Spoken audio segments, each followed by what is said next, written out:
നമസ്കാരം. വീട്ടിൽ വളർത്താവുന്ന മരങ്ങൾ ചില ആളുകൾ വിളിച്ച് ചോദിക്കുന്നുണ്ട്. വീട്ടിൽ കുറച്ച് മരമുണ്ട്, അത് വെട്ടിക്കളയണോ? തെക്ക് ഭാഗത്ത് ഇന്ന മരമുണ്ട്, വടക്ക് ഭാഗത്ത് പുളിയുണ്ട്, എന്തൊക്കെയാ ചെയ്യേണ്ടത് എന്നുള്ളത്.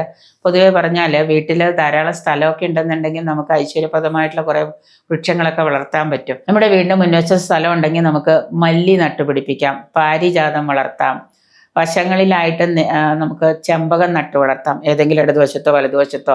തെക്ക് വശത്തൊക്കെ മിക്കവാറും എല്ലാ വീടിനും പുളിയൊക്കെ നിൽക്കുന്നത് നല്ലതാണ്. ചെമ്പകം നട്ടുപിടിപ്പിക്കാം. നീല ശംഖുപുഷ്പം നമുക്ക് വേണമെങ്കിൽ വീടിൻ്റെ ഏതെങ്കിലും ഒരു ഭാഗത്ത് ഇടതുവശത്തോ വലതുവശത്തോ നീല ശംഖുപുഷ്പം നട്ടുപിടിപ്പിക്കാം. വെള്ള മന്ദാര ചെടി നമുക്ക് നട്ടുപിടിപ്പിക്കാം. തൊഴുകണ്ണി എന്ന് പറയുന്ന ഒരു ചെടിയുണ്ട്, അത് വേണമെങ്കിൽ വളർത്താം. വയമ്പ് മരമൊന്നും അങ്ങനെ അധികം പറമ്പുണ്ടെങ്കിൽ നടും, അത് വല്ല കാട്ടിലും മട്ടിലൊക്കെ കാണുന്നെങ്കിലും ഇപ്പോൾ 5 സെന്റ് 3 സെന്റ് 4 സെന്റിലൊക്കെ വീടുകൾ വെക്കുന്നവർക്ക് ഇതൊന്നും നടാൻ സ്ഥലമില്ല.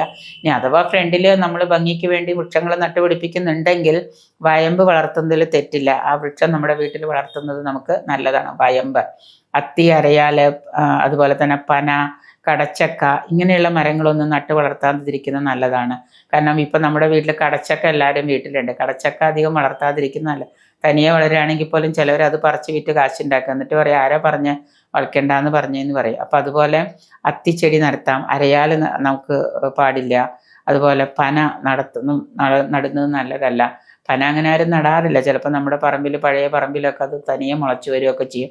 അപ്പോൾ അത് വളരാൻ സമ്മതിക്കാതെ വെട്ടിക്കളയുന്നത് നന്നായിരിക്കും. അപ്പോൾ വീടിൻ്റെ മുൻവശത്ത് നടാൻ പറ്റുന്ന വൃക്ഷങ്ങളാണ് മല്ലി, പാരിജാതം, വശങ്ങളിൽ ചെമ്പകം, നീല ശംഖുപുഷ്പം, വെള്ള മന്ദാരം, തൊഴുകണ്ണി, ഇവയൊക്കെ വളർത്താം. വയമ്പെന്ന് പറയുന്ന വൃക്ഷം കിട്ടുകയാണെങ്കിൽ അത് നട്ട് വളർത്താം. ഇല്ലെങ്കിൽ നല്ല പശയില്ലാത്ത ചെടികൾ വളർത്തരുത്. പശയുള്ള ചെടികൾ വളർത്തരുത്. പിന്നെ നല്ല പൂക്കളോ പുഷ്പങ്ങളോ ഒക്കെ ഉള്ള കൊച്ചു കൊച്ചു ചെടികളൊക്കെ വളർത്തുന്നത് ഉത്തമമായിരിക്കും. പുളി വീടിൻ്റെ തെക്ക് ഭാഗത്തൊക്കെ പുളി നിൽക്കുന്നത് നല്ലതാണ്. കറക്റ്റ് തെക്ക് ഭാഗത്ത്, തെക്ക് അതിർത്തിയിലൊക്കെ പുളി വന്ന് വളരുന്നത് നല്ലതാണ്. അപ്പോൾ അവിടെ ഉണ്ടെന്നുണ്ടെങ്കിൽ അത് വെട്ടി നശിപ്പിക്കാതെ ആ ഭാഗം നോക്കി വൃത്തിയാക്കി എടുത്തിട്ട് നമ്മൾ വീടിന് ചിലവർ വീട് പണിയുന്ന സമയത്തൊക്കെ അത് വെട്ടിക്കളയൊക്കെ ചെയ്യും. മാക്സിമം അത് കളയാതിരിക്കാനായിട്ട് ശ്രദ്ധിക്കുക. ഇങ്ങനെയുള്ള വൃക്ഷങ്ങൾ ചിലവർ വീടിന് മുൻപ് നെല്ലിയൊക്കെ വളർത്താറുണ്ട്. നെല്ലി വളർത്തുന്നതിന് വിരോധമില്ല. പക്ഷേ ഇതൊന്നും കൂവളം, നെല്ലി ഇങ്ങനെയുള്ള മരങ്ങളൊന്നും കേടായി പോകാതിരിക്കാനായിട്ട് പ്രത്യേകം ശ്രദ്ധിക്കാം.